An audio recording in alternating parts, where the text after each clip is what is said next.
नमस्कार प्रिय विद्यार्थी मित्र आणि मैत्रिणींनो, स्पर्धा परीक्षा यशोमार्ग या आपल्या यूट्यूब चॅनलच्या एका नव्या व्हिडिओमध्ये तुमचं मनापासून स्वागत करतो. देशातीलच नाही तर जगातील सर्वात कुप्रसिद्ध झालेली आपली ही जी भरती आहे, शिक्षक भरती असंच म्हणावं लागेल. माझ्या आयुष्यामध्ये मी पण स्पर्धा परीक्षेचा एक विद्यार्थी राहिलेलो आहे. माझ्या आयुष्यामध्ये शिक्षक भरतीविषयी निघालेले जे नियम आहेत हे खूपच जास्त आश्चर्यकारक आहेत. सरकारचं डोकं ठिकाणावर आहे का, तर हा एक मोठा प्रश्न पडतो. आणि त्यांचे जे नियम येतात, जे परिपत्रक येतात, ते बघून कुठंतरी यांच्या बुद्धीची कीव येते की एका बाजूने बोलायचं की आम्हाला विद्यार्थ्यांचं शैक्षणिक नुकसान होऊ द्यायचं नाही आहे, BEd DEd बेरोजगारधारक आहे त्यांना नोकरी द्यायची आहे. आणि दोन्ही असं म्हणतात ना, दोन्ही तटावर हात ठेवायचे, तशी यांची गोष्ट आहे. आपण सर्व डिटेल यामध्ये बघणारच आहे. तुमच्यापर्यंत ऑलरेडी कालचा तो शासन निर्णय असेल तो पोहोचलेलाच आहे. माझ्याकडे रात्री माझ्याकडे दुपारी आला होता, पण ड्युटीला असल्यामुळे काल डबल शिफ्ट झाल्यामुळे व्हिडिओ बनवू शकलो नाही. आणि बनवायचं तर काय हा प्रश्न पडतो की यार, शिक्षक भरतीविषयी म्हणजे 2 वर्ष आता होऊन गेलेत आणि मी 1 वर्ष या शिक्षक भरतीच्या या कंटाळा म्हणजे तुमच्या मानसिकतेला बघून मी 1 वर्ष चॅनल माझं बंद ठेवलं होतं की यार, या विद्यार्थ्यांना काय अपेक्षा दाखवू आपण आणि काय आशा निर्माण करावी यांच्यामध्ये, की प्रत्येक दिवशी काही ना काही यांचं नवीन नाटक असतं सरकारचं. आणि कुठे ना कुठे जे बेरोजगार तरुण मित्रमंडळ आहे, जे काही भाऊ बहीण आहेत माझे, ते सर्वांना कुठेतरी एक निगेटिव्हिटी त्यांच्यामध्ये पसरून जाते की यार नेमकं काय करत आहे सरकार. आता बघा, परिपत्रक काय बघायचं आहे आपल्याला, ते तुम्हाला माहितीच आहे. त्यामध्ये खूप काही डिटेल जाणार नाही आहे मी. हे कालचं लेटर आहे मित्रांनो, परिपत्रक निघालेलं आहे. आणि याच्यामध्ये काहीच नाही सुधारणा केलेली, फक्त यांनी जो 5 सप्टेंबरचा जो हे होता, 5 सप्टेंबरचा जो GR होता शिक्षक दिनी काढलेला, की स्थानिक स्वराज्य संस्थेच्या 20 आणि 20पेक्षा कमी पटसंख्या असलेल्या, 20 आणि 20पेक्षा कमी, तर अशा शाळांमध्ये बेरोजगार तरुण उमेदवारांना कंत्राटी पद्धतीने नियुक्ती करायची आहे. तर आता काय केलं आहे, 20च्या जागी 10 केलेलं आहे. आणि दुसरं काय होतं की यांना कळालं की खूप गोष्टीला विरोध झालेला आहे, की जे निवृत्त शिक्षक होते, या निवृत्त शिक्षकांच्या गोष्टीला विरोध झाल्यामुळे काय केलं, आणि ते निवृत्त शिक्षकाची जी हे मित्रांनो, ती अट जी आहे ती यांनी याच्यामध्ये शिथिल केलेली आहे. ओके. आणि आता त्यामध्ये काय दिलं आहे की 10 आणि 10पेक्षा कमी, म्हणजे 2 गोष्टी याच्यामध्ये चेंज झालेल्या आहेत. त्या 2 गोष्टी म्हणजे अशा आहेत की एकतर 20 आणि 20पेक्षा कमी पटसंख्येची पहिलं हे दिलेलं होतं त्यांनी, आता त्याच ठिकाणी त्यांनी 10 आणि 10पेक्षा कमी दिलेलं आहे. पहिलं निवृत्त शिक्षक निवडायचा होता, पण आता त्यांनी दिलं आहे की जे DEd आणि BEd धारक बेरोजगार आहेत, ओके, यांना संधी द्यायची. आणि एक इंटरेस्टिंग गोष्ट आहे बघा, मी या गोष्टीला एवढा हसतोय ना, म्हणजे तुम्ही म्हणसाल सर की यार तुम्ही म्हणजे हसू कसं शकता, तर हास्यास्पद म्हणजे किती गोष्ट असू शकते याचं जर उदाहरण असलं काय असेल तर ते सध्याची शिक्षक भरती आहे. की आपण काय बोलतोय आणि ते बोलताना आपला किती मोठा विरोधाभास आहे आपल्यामध्ये, तर त्या गोष्टीचं बघा.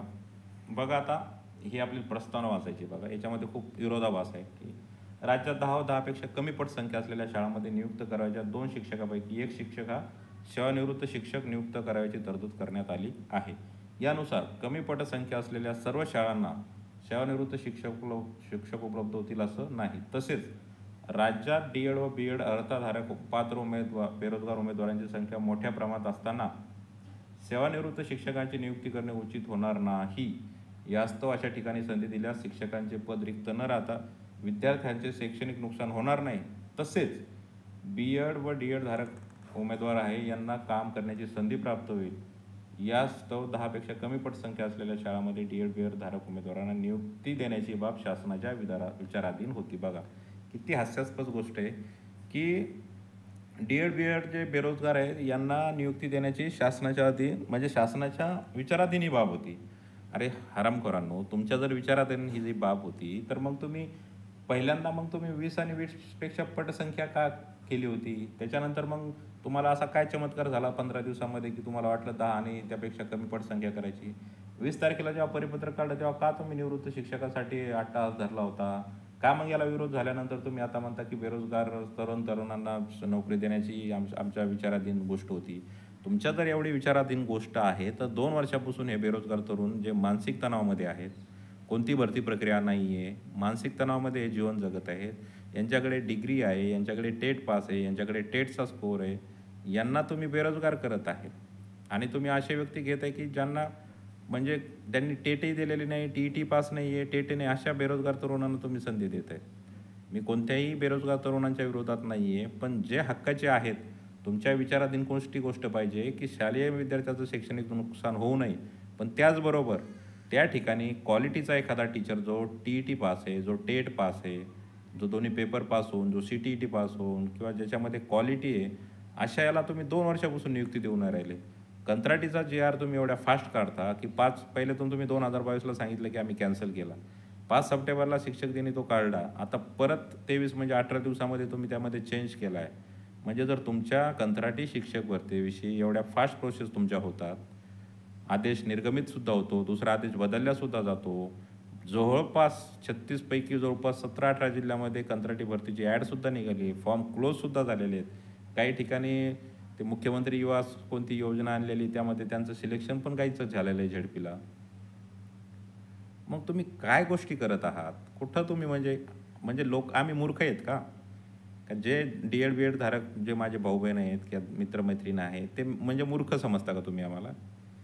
की तुम्ही म्हणजे स्वतःचं म्हणजे असं दाखवण्याचा प्रयत्न करता की आमच्या विचाराधीन आहे की DED धारकांची संख्या खूप मोठी आहे. तुम्हाला माहीत आहे ना संख्या जास्त आहे. तुम्हाला माहिती आहे ना, मग कशाला काढला नियम 20 आणि 20पेक्षा कमी पटसंख्या असली? का मग तो निर्णय कॅन्सल करून आता 10 केला? का पहिले निवृत्त शिक्षक एक घ्यायचा होता, आता का तो कळून आता आता म्हणजे तुम्हाला त्याचं हे झालं आहे का? आता तुम्हाला म्हणजे झोपेतून उठले तुम्ही आणि आता तुमच्या लक्षात आली ही गोष्ट. अरे थोड्या तरी लाजा वाटू द्या. ज्या प्रकारे कंत्राटी भरतीसाठी तुम्ही एवढ्या मोठ्या फास्टमध्ये काम करता, त्याच प्रकारे आता फेज सेकंडसाठी तुम्हाला आता एवढे दिवस झाले तरी तुम्हाला फेज 2 बद्दल आतापर्यंत काहीच डिटेल्स किती वॅकन्सी काढायची आहे, काय ते आतापर्यंत तुम्ही डिक्लेअर नाही केलं विद्यार्थ्यांना. कधी पेपर झालेला आहे? तेव्हा पेपर होऊन आज 2 वर्ष झाले. एवढी जर तुम्हाला जर काळजी असते विद्यार्थ्यांची, तर फर्स्ट राऊंड झाला असता, त्याच्यानंतर कन्व्हर्टेड राऊंड, लगेच विथ इंटरव्ह्यू, विदाऊट इंटरव्ह्यूचे राऊंड. यामध्ये तुम्ही कमीत कमी 5-6 महिन्यातच ही भरती प्रक्रिया पार पाडायला पाहिजे होती आणि मग तुमच्याकडे ह्या पटसंख्या असलेल्या शाळांची संख्या आणि यानुसार तुम्ही टेट आणि TET धारक विद्यार्थ्यांना संधी द्यायला पाहिजे होती.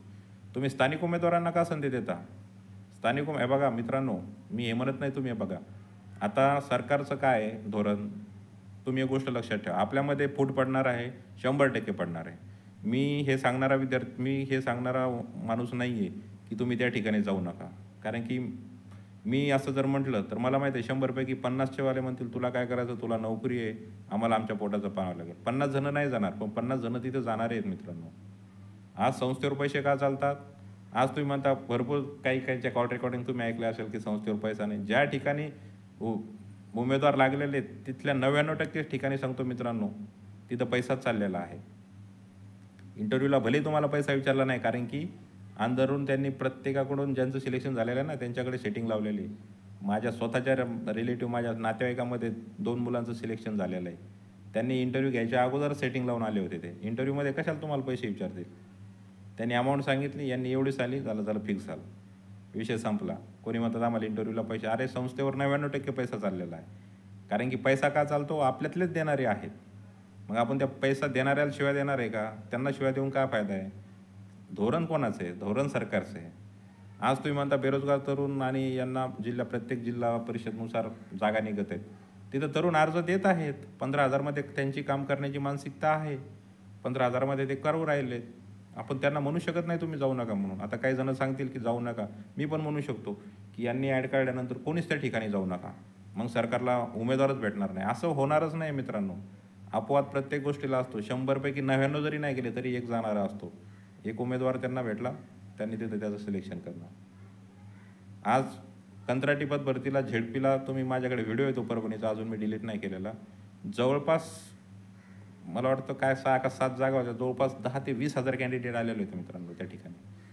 मग मला सांगा तुम्ही, बेरोजगारी एवढी वाढलेली आहे आणि यांनी ॲड काढल्यानंतर विद्यार्थी तिथे जाणारच आहे कंत्राटी भरती. मग तो 15,000 पगार असो, मग 12 त्याच्यात रजा असो, त्या 15,000मध्ये एखादा हुशार असतो, तो 15,000 हे करतो, त्याच्यामध्ये त्याला वाटतं आता आपण ट्युशन घेऊ, तो ट्युशन घेऊन 10, 15, 20,000 तो कमवतो. काही काही लोक असे डोके लावून काही ना काही आयडिया करतात मित्रांनो. ओके, मी काही परिपत्रक वाचून पूर्ण दाखवणार नाही, तुम्हाला माहिती आहे काय परिपत्रक आहे. फक्त सांगायचा उद्देश हा आहे की आपल्यातले 50% तिथं विद्यार्थी जाणार आहेत. त्यामुळे आपण बाकीच्या 50%ना दोष देऊन काय फायदा नाही, कारण की सरकारचं धोरण आहे, सरकार त्यांना हे करत आहे आणि त्यांना जर उमेदवार भेटत आहे म्हटल्यानंतर सरकार हे धोरण राबवलं आहे. आता ह्या गोष्टीचा सेकंड फेजवाल्यांना जास्त परिणाम नाही होणार. परिणाम बिलकुल होणार नाही असं मी म्हणत नाही आहे, परिणाम तर होणार, थोड्याफार प्रमाणात परिणाम होणार, 5-10%. पण सर्वात मोठा धोका आहे आता आहे TAITची थर्ड राहील ना मित्रांनो, जी होणारी आहे. ह्या विद्यार्थ्यांना ह्या गोष्टीचा खूप मोठा फटका बसू शकतो. कारण जागा बिलकुलच येणार नाही असं नाही मित्रांनो, जागा 65,000 आहेत, त्याच्यातल्या 21,000 भरल्यात, अजून 44-45,000 जागा खाली आहेत. जागा भरपूर आहेत. कंत्राटीमधून हे भरून भरून किती भरतील, 5-10 हजार कॅन्डिडेट भरतील, तरी 30-35,000 जागा खाली राहतात. पण यांची मानसिकता अशी बनलेली आहे की कंत्राटीला जर आपल्याला उमेदवार भेटत आहे म्हटल्यानंतर बाकीच्यांना पगार कशाला द्यायचा काय. एका शिक्षकाचा पगार 3 वर्षानंतर प्राथमिकचा 40-45,000पर्यंत जातो, माध्यमिकचा 60पर्यंत जातो, उच्च माध्यमिकचा 70पर्यंत जातो, त्याच्यावरती लाखापर्यंत जातात. मग हे जर 15,000मध्ये काम करायला तयार आहेत, 2-2, 3-3 वर्ष जरी यांनी असे काढले, 2 वर्ष हा ठेवला, 3 वर्ष तो ठेवला, असं जरी करत करत जरी काढलं तरी त्यांना माहिती आहे आपल्याला उमेदवार तर यांना भेटणारच आहे, उमेदवार तर असं होणारच नाही भेटणार नाही म्हणून. त्यामुळे या कायद्याचा विरोध म्हणजे कंत्राटी भरती हा GRच नसायला पाहिजे पहिली गोष्ट म्हणजे. पण आणि कंत्राटी भरतीविषयी शासनाचं एवढं प्रेम आहे की कंत्राटी भरतीची प्रक्रिया जी एवढी फास्ट होते अशी आपली गव्हर्नमेंटची प्रक्रिया होत नाही. हा सर्वात मोठा दोष आहे आपल्या सिस्टममधला आणि कुठंतरी गोष्ट थांबायला पाहिजे. त्यामुळे आपण जे काही डिस्कशन करणार होतो की शिक्षक भरतीबाबत अजून एक कुपरिपत्रक आहे मित्रांनो, कुपरिपत्रक खरंच खराब आहे. त्याच्यानंतर बेरोजगार तरुणांना कंत्राटी भरतीचं आमिष दाखवण्यात येते आणि याच्यामध्ये भरपूर विद्यार्थी जाणार आहेत.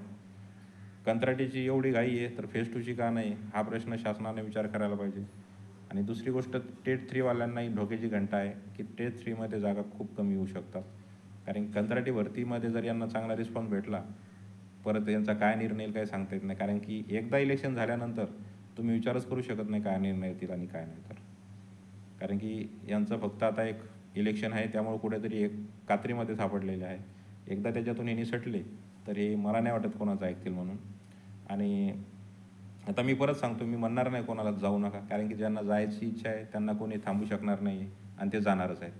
कारण की त्यांना माहिती आहे की 15,000 आपल्याला भेटू राहिले, बेरोजगार राहिल्यापेक्षा आपण तिथं जाऊ. आणि असे भरपूर कॅन्डिडेट आहेत की ते जात आहेत.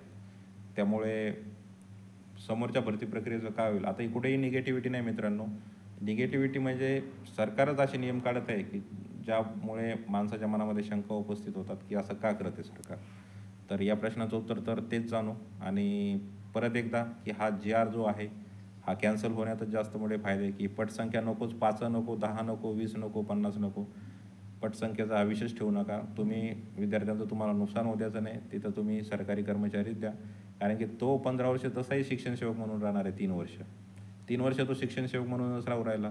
तुम्ही त्याला 16,000 देणार आहेत प्राथमिकला, 18,000, 20,000 असं माध्यमिक, उच्च माध्यमिक. इकडे तुम्ही 15,000 देऊ राहिले. 2-3 वर्षामध्ये जो प्रामाणिकपणे एखादा शिक्षक लागला आहे तर तो चांगली तिथं अभ्यासाचं हे वातावरण निर्माण करून पटसंख्या जर वाढवली तर त्या ठिकाणी तुम्हाला मग काहीच अडचण येणार नाही. कंत्राटी पद्धत बंद होऊ शकते, पण त्यासाठी तुम्हाला प्रामाणिकपणे काम करणारा एखादा रेग्युलर तिथं, कारण की तो 3 वर्षाचं शिक्षण सेवक आहेच ना, 3 वर्ष शिक्षण सेवक आहे आणि त्याला तिथं 3 वर्ष शिक्षण सेवक काम केल्यानंतर त्यांना जर चांगलं तिथं जर रिझल्ट दिला तर कुठं कुठं पटसंख्या जर वाढली तर सरकारला फायदा होऊ शकतो आणि कंत्राटी भरती करण्याचं सुद्धा काम पडू शकत नाही. त्यामुळे शासनाने या गोष्टीचा विचार केला पाहिजे. कारण की खूप स्ट्रगल करून विद्यार्थ्यांनी एवढं शिक्षण घेऊन, एवढं शिकून 30-35 वर्षापर्यंतचं शिक्षण घेऊन आणि नोकरी नाही आणि त्याच्यानंतर 15,000वर जर आयुष्य काढायचं तरी खूपच गंभीर अशी गोष्ट आहे. जे कोणी माझी भाऊ बहीण जाणार असतील कंत्राटी, मी त्यांना रोखणारा नाही आहे. तुम्ही आपापल्या परीने, प्रत्येकाचं आयुष्य असतं, प्रत्येकाचे विचार करण्याची थिंकिंग वेगवेगळी असते. त्यामुळे कोणी नाही केलं तरी एखादा तरी जाणारा असतोच मित्रांनो. त्यामुळे सगळ्या गोष्टीचा विचार करून काय निर्णय होईल. कंत्राटी भरतीला विरोध, आता उद्या आंदोलन आहे, कंत्राटी भरती रद्द झाली पाहिजे. त्यासाठी याच्यामध्ये जास्तीत जास्त संख्येने भाग घ्या. होईल न होईल याचं आउटपुट काय येईल आपल्याला नाही माहिती, पण एक सहकार्य म्हणून आपण या गोष्टी करू शकता. तर हा एक व्हिडिओ बनवला होता प्रामाणिकपणे मित्रांनो. याच्यामध्ये कुठेही निगेटिव्हिटी, कोणाविषयी मनामध्ये द्वेष वगैरे असं काही न ठेवता मी प्रामाणिकपणे व्हिडिओ बनवलेला आहे. आशा करतो तुम्हाला आवडला असेल. व्हिडिओ आवडल्यास व्हिडिओला लाईक करायला आणि आपल्या चॅनलला सबस्क्राईब करायला विसरू नका. धन्यवाद. भेटूया नेक्स्ट व्हिडिओमध्ये. तोपर्यंत स्वतःची काळजी घ्या.